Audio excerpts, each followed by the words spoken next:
ከነዚህ ሰዎች እንዴት ነው መግባባት የሚቻለው? ማየ ሄቨን ይሄኔ ያች መናጤ ልጅሽ ሰርቃ ይሆናል። ወይዘሮ ብርቄ እንዴት አባሽ ንቂ ነው አንቺ ወፍ ዘራሽ ዲቃላ የልጅን ጫማ። ወይዘሮ ብርቄ ብዙ አላመመሽም አይደል? እትዬ እኮ የንዴታቸው ነው ለኮፍ ያረጉሽ። እጃቸው አያምም። የጽጌረዳ እናት እጃቸው አይደለም ያመመኝ ንግግራቸው ነው። ጽጌረዳ ትባላለች። አዲሷ የቤታችሁ ሰራተኛ ናት። ደላላው እውነትም ጽጌረዳ ስምን መላክ ያወጣዋል እንዲሉ እንዴት ታምራለች ባክህ። የኔ ልጅ ውጤት አለማምጣቷን ለአንድ ሰው ትንፍሽ ብትሉ ምላሳችሁን ነው የምቆርጠው። ወይዘሮ ብርቄ ሰላም ጤና ይስጥልን። ውድ የተከበራችሁ የዚህ ቻናል ተከታታዮች እንደምን አላችሁ? በዛሬው ቪዲዮአችን ጽጌረዳ ድራማ ክፍል 2 አበይት ትዕይንቶችን የምናስቃኛችሁ የምናስዳስሳችሁ ይሆናል። ታዲያ ከናንተ ከውድ ተመልካቾቻችን የሚጠበቀው ቻናሉን ሰብስክራይብ እንዲሁም ደግሞ ቪዲዮን ላይክ በማድረግ እስከ ቪዲዮ ፍጻሜ ድረስ አብራችሁን ትዘልቁ ዘንድ የአክብሮት ግብዣችን ነው። እንዲሁም አንዳንድ ሀሳቦችን በሀሳቦች መካከል ሲፈጠሩ ኮሜንት ማድረጋችሁን አትርሱ።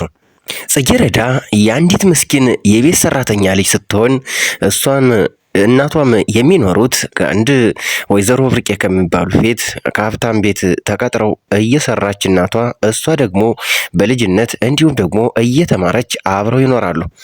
በተቃራኒው ደግሞ ወይዘሮ ብርቄና ልጇ ፌቨን የተንደላቀቁ ሀብታምና ልጇም ማን አለብኝ የምትል እንዲሁም መሬትን ለመርገጥ የምትሳሳ እጅግ ቅንጡ ልጅ ናት።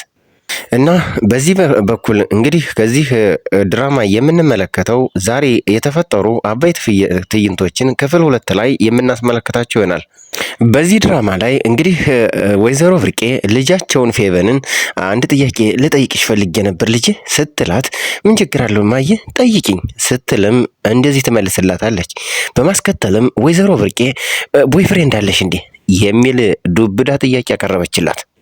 ምንም ለጥያቄውና ለጉዳዩ አዲስ የሆነች መምሰል እሷም እንግዲህ ፌቨን አይ ኧረ መጭራሽ እንዴት እንደዚህ ላደርግ እችላለሁ ስትልም ለእናቷ ትመልስላታለች። ታዲያ ምንድነው 24 ሰዓት ሙሉ ስልክሽ ላይ ተጥደሽ ነው የምትውዩ ስትል ወይዘሮ ብርቄም ትመልስላታለች። ምላሹ ያላጠገባት ወይዘሮ ብርቄም በቃ እንደሱ ብቻ ነው ዝም ብለሽ ብቻ ነው የምትመለከችው፣ ግን እንደሱ አይመስለኝም። ይኸውልሽ የኔ ልጅ ይህ ሁሉ ያንቺ ነው። ፌቨንም በቀልድ ማስመስላ አውቃለሁ ስትላት፣ አይ የኔ ልጅ የምታቂ እንኳን አልመሰለኝም አለቻት ወይዘሮ ብርቄ። አዎ ይህንን ሁሉ ሀብት ያለ እውቀት ማስተዳደር አትችይም፣ ትንሽም ቢሆን እውቀት ያስፈልግሻል ሲሉ ወይዘሮ ብርቄ ለፌቨን ይገልጹላታል። አጠቃላይ ህይወታቸውን ከሰራተኛዋ ጋር ከጽጌረዳ ጋር የምታወዳድረው ወይዘሮ ብርቄ አየሻት አይደል ይችን የገረድ ልጅ እንኳን የድስት ፍቅፋቂ እየበላች በትምህርቷ ጎበዝ ራሷን ትጠብቃለች። አንቺ እኮ የኔ የፍቅርተ ልጅ ነሽ ስትልም ትጮህባታለች። በማስከተልም ከማንም በላይ ተንደላቀሽ ሆነሽ ነው መኖር ያለብሽ ስትል ትናገራለች። በማስከተልም የፍራቷና የስጋቸዋን እንደው ልጅ አደራሽን አንገቴ እንዳታስደፊኝ። ፌቨንም የሞንተፍረቷን ለወይዘሮ ፍቅርተ በቃ አኮራሻለሁ የሚል ሀሳቧን ወዲያውኑ ገለጸችና በቃ አሁን ጓደኞችን ስልቀጠርኋቸው መሄድ አለብኝ ብላ ወዲያውኑ ከቤት ትወጣለች። ጽጌረዳን እያየች ድብን እርር የምትለው ወይዘሮ ብርቄ በተለይ ደግሞ ከልጇ ከፌቨን ጋር እያወዳደረች የምታየውን ነገር በጣሙኑ ማመን ያልቻለች ወይዘሮ ጽጌ ልክ ልጇን ሸኝታ ወደ ጽጌረዳ ስትገባ እናቷ ጋር በፍቅር እየተጎራረሱ ምግብ ቁርስ እያጎረሰቻት ታገኛታለች። ጭራሽ ደግሞ ዛሬ በጉርሻ ነው አይደል የምትበዩ እመቤቲቱ ስትልም ወረፋዋን ጀመረች። በማስከተልም ለነገሩ ምን ታደርጊ እድሜ ለኔ ለፍቅር ተበይ። ይሄኔ እናትሽ ጎዳና ላይ ወርቃ ዝናቡ ፀሐዩ ብርዱም ሲፈራረቅባት ነበር የምትኖረው። አንቺም ብትወኚ ከአንዱ ዲቃላ ተጨመላልቀሽ ዲቃላሽን ይዘሽ ነበር የምትቆዩ። ይህንን ተናግራ ወዲያውኑ የጽጌረዳ እናት በጣም ደንግጣ እንዴት ጽጌረዳ ሳታውቅ አስቀየመች እንዴ በማለት ትመልሳለች። ነገር ግን ወይዘሮ ፍቅርተ ያንቺ ልጅ ምንም ሳታውቅ ያጠፋችው ነገር የለም፣ ሁሉ ነገር እያወቀች ነው የምታጠፋው ማለቷ ነው። ይህም ደግሞ እርር ድብን ያደረጋት የፍቅርተ ልጅ ጽጌረዳ በትምህርቷ ጎበዝ ስለሆነች እንዲሁም የዩኒቨርሲቲ መግቢያ ውጤት ስላመጣችና በተቃራኒው ደግሞ የእሷ ልጅ ፌቨን ስለወደቀች እጅጉኑ ጨጓራ ተቃጥሏል። በማስከተልም ወይዘሮ ፍቅርተ እንዲህ ስትል ጽጌረዳን ትናገራለች። ሰሞኑን የዩኒቨርሲቲ መግቢያ ውጤት አመጣው ብለሽ እንዴት ነው የሚያመናቅረሽ ባክሽ ስትልም በብስጭት ትናገራለች። በማስከተልም ለማንኛውም ጽጌረዳ ብትጠነቀቂ ነው የሚሻልሽ፣ ተጠንቀቂ ስትል እጣቷን እየቀሰረች ታስፈራራት ጀመር። ቆይ ኧረ ልንገርሽ፣ ቆይ እንዴት ነው እንደዚህ ግን ዓለምን የገዛሽ የመሰለሽ ውጤት ስላመጣሽ? ለነገሩ ለድሃ ያለው አማራጭ ትምህርቱ ነው። እውነትሽን ነው። የኔ ልጅ ብትይ ይሄ ሁሉ ሀብት ንብረት ሁሉ ነገር አላት፣ እንደፈለገች መሆን ትችላለች። አንቺ ግን ቀን ተሌት አንገትሽን ደፍተሽ ብትማሪ ብታጠኝም ያው እንደኔ አይነት ሀብታም ቤት ለመቀጠር ነው ስትል ልቧን በእጅጉ ትሰብረዋለች። አየሽ አሁን ላይ መማርሽ ሳይጠቅምሽ አልቀረም። አንዳንድ ነገሮችን እያስተዋልሽ ትገኛለሽ። ይህንን ሁሉ ከተፋችና ከተናገረች በኋላ የልቧን ከተወጣች በኋላ በሉ አረብሻችሁ ተጎራረሱ፣ መቼም የኔ የፍቅርተ ቤት ገንዘብና ምግብ እንደሆነ ማንንም እንዳጠገበ ነው ብላ ተመናቅራ ከነሱ ትታቸው ትወጣለች። ነገሮችን ሁሉ ጠንቅቃ የምትረዳው የጽጌረዳ እናት የኔ ልጅ ጽጌዬ ምንም ነገር እንዳትቆጫት እንዲሁም ደግሞ እንዳትቀየሚያት እማይ እትዬ እኮ ምንም አይነት ቂም የላትም፣ ምንም ውስጧ ላይ ቂም የለባትም፣ ምንም እንዳትያት ሰሞኑን በሆነ ነገር ስለተበሳጨች ነው እሺ ለኔ ልጅ በማለት ልጇን ታባብለም ጀመረች። በማስከተል ግን በዚህ አላቆመችም። ጽጌረዳ አንድ ጥያቄ እናቷን ትጠይቃታለች። እውነትም እትዬ ፍቅርተ እንዳሉት እንዲህ ባንመጣ ኖሮ ፈጣሪ ይጥለን ነበር ስትልም ትጠይቃለች። የጽጌረዳ እናትም መለስ በማድረግ አይ ልጄ እሷንስ ቢሆን ማን ሰጠንና ፈጣሪ አይደል ሰጠን ስትል መለሰችላት። ደሃና እንግዲህ አንዳንዴ አማንያን በፈጣሪው ይተማመና እንደሚለው የጽጌረዳ እናትም በማስከተል ነገሮችን ሁሉ ከተነጋገሩና ካወሩ በኋላ ምንም ቢሆን እትዬ የክፉ ቀናችን ናት ልጄ፣ ጥላ ከለላችን ናት። በእሷ ምንም አይነት ቂም እንዳትይሽ። ክፉ ቀንን ያወጣ ክፉ ቀን ይመስልበታል ሆኖባት ነው እንጂ እትዬ እኮ ምንም ቂም የሚባል ነገር የለባትም። ከዛም ቁርሷን በልታ እንዲሁ ተሰነባብተው ተሳስመው ተነሳችና በቃ እማዬ እሺ ብላ ሁሉን ነገር ከተቀበለችና ያው እንግዲህ ምክሯንም ከወሰደች በኋላ በቃ እማዬ ወደ ስራ ልሂድ አለች ተሳስታ። ጽጌረዳ ከወጣች በኋላ የጽጌረዳ እናት ማሰብና ማሰላሰል ጀመረች። እንዲህ ወደ ስራ ልሂድ ነው ያለችኝ በማለት ነገሩን ታወርድም ጀመረች። ምክንያቱም ጽጌረዳ ተማሪ እንጂ ሰራተኛ አይደለችም። ነገር ግን በድብቅ ጽጌረዳ እናቷን ለማገዝ በሚል ሌላ አንድ ሀብታም ቤት ገብታለች በጽዳት ሰራተኛ በትርፍ ጊዜዋ። ያ ማለት ትምህርቷን በማይነካ መልኩ እያጸዳች ትምህርቷንም ጎን ለጎን እየተማረች ነው። ነገር ግን ይህን ሁሉ ድራማ እናቷ አታውቅም ነበር። ጽጌረዳም ወዲያውኑ ከቤት እንደወጣች ከደላላው ጋር ትገናኛለች። በንግግራቸው እንግዲህ ሰላምታ ከተለዋወጡ በኋላ እሱም እንዴት ነው ስራው ተመቸሽ? ቤቱስ እንዴት ነው እየለመድሽው ነው ብሎ ሲነግራት ጥሩ ነው፣ መልካም ቤት ነው ያጋጠመኝ፣ መልካም ቤት ነው ያገናኘኝ በማለትም ስታመሰግነው ነገር ግን እሱ ሊያስታውሳትና ሊነግራት የፈለገው አንድ ሚስጥር አለ። ይሄ ሚስጥር ሳይሆን ራሱን በማይጎዳ መልኩ ነው። ምክንያቱም የደላላነት ሁልጊዜም ኮሚሽኑን ነው እንጂ የሚያስበው ስለ ሰው አያስበውም፣ ጭንቅም አይሰጠውም። ምክንያቱም እሷ መልካም ግንኙነት እንዳይኖራትና ምክንያቱም ከሰውየው ወይም ደግሞ ከልጁ ጋር ማለትም እሷ ያላት ግንኙነት የሰራተኛና ያሰሪ እንጂ ከዛ ውጭ ከሆነ ግን በጣም ምክንያቱም ነገ ስለማትወጣ ሌላ ኮሚሽን ሊያገኝ ስለማይችል ነው። ስለዚህ ከእነሱ ጋር ያላችሁን ግንኙነት በርቀት መሆን አለበት። ከዚህ በፊት ያስገባቸው ሰራተኞች እንደዚህ አይነት ስህተት እየሰሩ ራሳቸውን ችግር ውስጥ ጥለዋል የሚልም ማስፈራሪያና ዛቻ ይነግራታል። ጽጌረዳ በቀጥታ በጧት ሄዳ ወደ ስራዋ እንደገባች ሌላውን እንግዲህ ሳሎኑን ካጸዳዳች በኋላ የመኝታ ቤቱ ግን ልጁ ተኝቶ ስለነበር መግባትም ከበዳትና አሁን እንዴት አድርጌ ነው ማጽዳት የምችለው? እስካሁን ተኝቶ ይውላል እንዴ አሁን ደግሞ ሳላጸዳው ብሄድ ለምንድን ያላጸዳሽው ይለኛል በማለት ከራሷ ጋር ሙግት ትገጥማለች። ነገር ግን በቃ ድፈሪ በማለት መጨረሻ ላይ በሩን ትከፍተዋለች። ስትከፍት ግን ያየችው የተመለከተችው ነገር እጅጉን አስገራሚና አስደማሚ ነበር። ልጁ ከሴት ጋር ተኝቷል። አንቺ ደግሞ ማነሽ? አንቺ ምንድነሽ? በማለት ተከታታይ ጥያቄዎችን ሲጠይቃት አይ ሰራተኛ ነኝ፣ ላጸዳ ነበር፣ በቃ ተኙ፣ ስጨርሱ ስትነሱ አጸደዋለሁ ስትለው አይ ነው እንዴ? በቃ ነው ጨርሰናል፣ እንደውም እንኳን ቀሰቀሽኝ በማለት ሐሳቡን ይገልጽላታል። ምክንያቱም የደነገጠ እንዲሁም ደግሞ በጣም የተናደደ መስሎ የነበረው እንደገና ከቀልቡ መለስ ይላል። ጽጌረዳ ስራ የገባችበት ያ ማለት ጽዳት የምታጸዳበት ቤት እጅጉን ሀብታም የሆነ ሰውዬ እንዲሁም ደግሞ አንድ ልጅ ብቻ ያለው ሰውዬ ነው። ልጁም ልክ እንደ ወይዘሮ ፍቅርተ ልጅ በጣምኑ የተደላቀቀ የተሞላቀቀ ነው። በትምህርቱ ግን እጅግኑ የባሰበት እንዲሁም ደግሞ ሙልጭ ያለ ሰነፍ ነው። ከዕለታት አንድ ቀን ከጓደኛው ከመኮንን ጋር ቁጭ ብለው የሆነ መናፈሻ ሲያወሩ እያለ በድንገት የወይዘሮ ፍቅርተ ልጅ ፌቨን በቄንጠኛ እየተራመደች ትመጣለች። ታዲያ እሷን ወዲያውኑ በተመለከተበት ቅጽበት መኮንን ያ ማለት የሀብታሙ ልጅ ጓደኛ እጅጉኑ በውበቷ ተደመመ። የፈጣሪ ያለህ በማለትም ቀጠለ።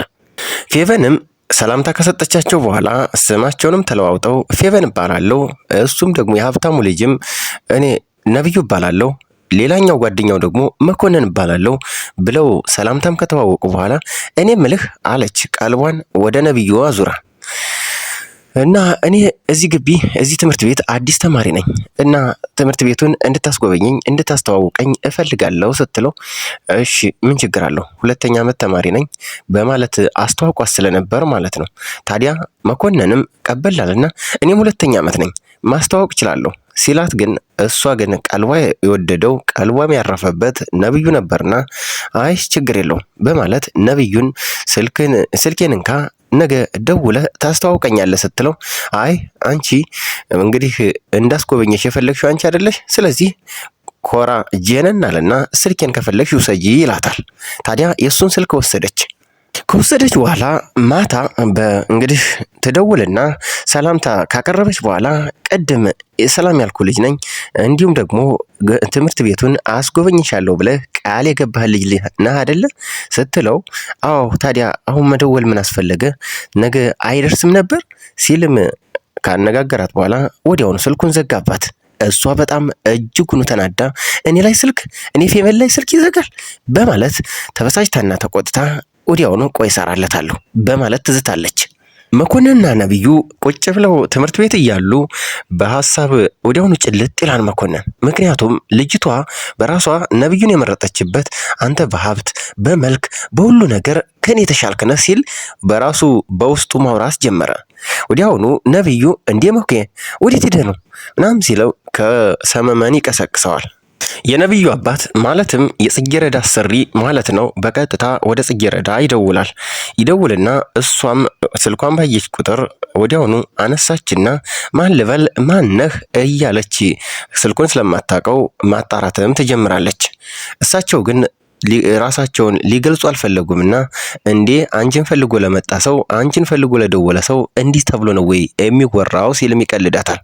እንዴት ይሄ ድምጽ ይጠፋብሻል እንዴት አላወቅሽኝም ባለማለት እሳቸውም ሲገልጹላት በኋላ ግን በቃ መስፍን ነኝ ሲላት እንዴ አቶ መስፍን እንዴት ነው እንዴት ማለት ሳላጸዳ የወጣሁት አለ በማለት ትንተባተብም ጀመር። አይ እንደዛ አይደለም ጧት እኔ ስላላየሁሽ ስታጸጅም ስላላየሁሽ ከደላላው ጋር ተቀብዬ ስልክሽን ነው የደወልኩት ችግር የለም ሲልም ያወራታል። እሳቸውም ቀበል አሉና አያት ደንግጪ እኔ ስትወጪም ስትገቢም ዛሬ ስላላየሁሽ ከደላላው ስልክሽን ተቀብዬ ደህንነትሽን ላረጋግጥ ነው የደወልኩት ይላታል። ነገር ግን አቶ መስፍን ይህ ጉዳይ አሳስቧቸው ሳይሆን ያው እንግዲህ ልጅቱን በደንብ ተመልክቷት እውነትም ስምን መላክን ያወጣል እንደሚሉ ጽጌረዳ ማለት በጣም ቆንጅዬ በጣም ስብዕና የተሟላች በተለይ ደግሞ በአስተሳሰቧ መልካም ልጅ ስለሆነች ለልጁ ሊድራት ይፈልጋል። ይህንን ተነጋገሩና ወዲያውኑ ስልካቸውን ጨረሱ። ነብዩ ግን ከትምህርት ቤት ወዲያውኑ ሲመለስ ቤቱ ሲመጣ አቶ መስፍን ያው ከመጠጣቸው ጋር እየተጋጩ እየተጣሉ እንዲሁም እየተዝናኑ ነበር።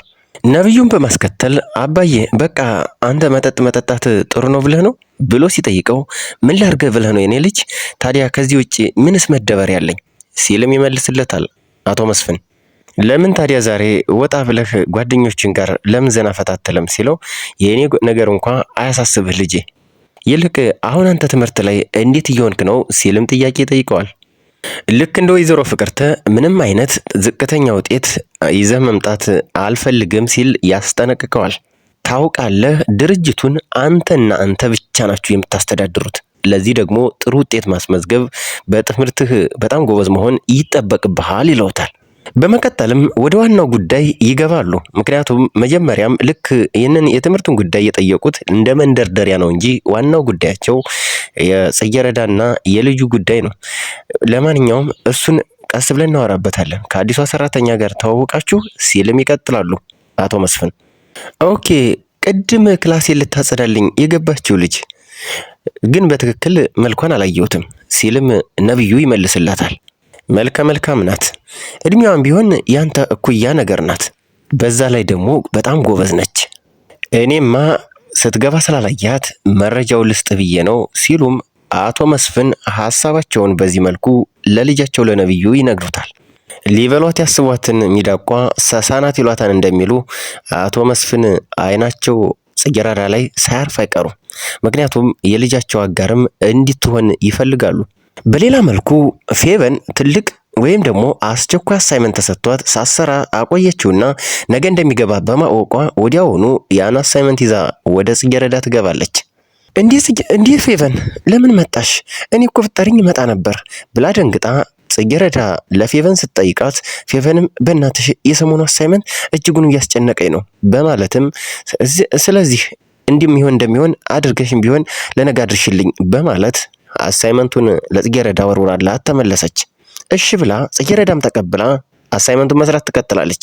ፌቨን እጅግ በጣም ተናዳ ተበሳጭታ ስለነበር ማታ ላይ ስልክ ጆሮዋ ላይ ስለዘጋባት ነብዩ በቀጥታ በነገታው ትምህርት ቤት ስትሄድ መኮንንን ታገኘዋለች። አንተ ያ ጓደኛ የት ነው ስትለው ወዲያውኑ ከመቀጽበት አጠገቡ ነበርና እኔን ነው ሲልም ነብዩ አዎ። ከዛ በኋላ እሷም ዘወር አለችና አዎ አንተን በማለት ትመልስለታለች። በዚህ መልኩ ድራማው በሚቀጥለው ክፍል መጨረሻውን የምንመለከት ይሆናል። ወይም ደግሞ ቀጣዩ ክፍል ምን ያስመለከተ እንደሆን ሁላችንም የምንጠብቀው ጉዳይ ነው። በተለይ ደግሞ ጽጌረዳ እጅጉኑ ትልቅ ፈተና ውስጥ ላይ ናት። በአንድ በኩል እዚህ ሰራተኛ እየተባለች እናቷን እሷንም ወይዘሮ ፍቅርተ እየሰደቧቸው እያንቋሸሿቸው፣ በሌላ በኩል ደግሞ ልጃቸው ፌቨንም እያጥላላቻቸው አብረው መኖር ቀጥለዋል። በሌላ በኩል ደግሞ አሁን እናቷ በማታውቀው መንገድ ስራ ጀምራለችና ያ ስራ የምትሰራበት ሰውዬ ደግሞ አይኑ እሷ ላይ ወድቋል። ያ ማለት ለልጃቸው ሊድራቸው ለነብዩ ማለት ነው። በሌላ በኩል ደግሞ እንግዲህ ፌቨን አሁን አይኗ ቀጥታ ከነብዩ ላይ ወድቋል። በተዘዋዋሪ ምን ማለት ነው? ፍቅርት ማን ነው ጽጌረዳና ፌቨን አንድ ሰው ሊያፈቅሩ ነው ማለት ነው። ታዲያ በሚቀጥለው ክፍል ምን ይፈጠር ይሆን? በተለይ ደግሞ የጽጌረዳ ጉዳይ ምን ላይ ይደርስ ሲሆን የምንመለከተው ጉዳይ ነው። ታዲያ ከውድ ተመልካቾቻችን የሚጠበቀው እናንተ ሐሳባችሁን፣ አስተያየታችሁን ወይም ደግሞ ምን ይፈጠር ይሆን የሚለውን ግምታችሁን በዚህ ቪዲዮ ኮሜንት ቦክስ ላይ በማስቀመጥ ይህንን ቪዲዮ ላይክ በማድረግ እንዲሁም ደግሞ ቻናሉን ሰብስክራይብ በማድረግ ቀጣዩ ክፍል ይለቀቅ እያላችሁ ኮሜንት በማድረግ እንግዲህ እንድትጠባበቁ ስንል በአክብሮት እየጋበዝን የዛሬን በዚህ ያበቃን። በያላችሁበት ሰናይ ቀን ተመኘን። ባይ ባይ።